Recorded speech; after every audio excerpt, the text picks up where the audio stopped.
Qurilish sohasida sifat va xavfsizlik talablarini ta'minlash mamlakatimizda ustuvor vazifa hisoblanadi.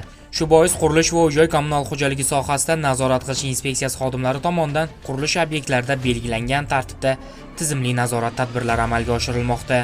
Xususan, Toshkent viloyati qurilish va uy-joy kommunal xo'jaligi sohasida hududiy nazorat qilish inspeksiyasi xodimlari tomonidan O'rta-Chirchiq tumani hududida barpo etilayotgan ishlab chiqarish zavodi binosida qurilish ishlari loyiha hujjatlari talablariga muvofiq emasligi aniqlandi.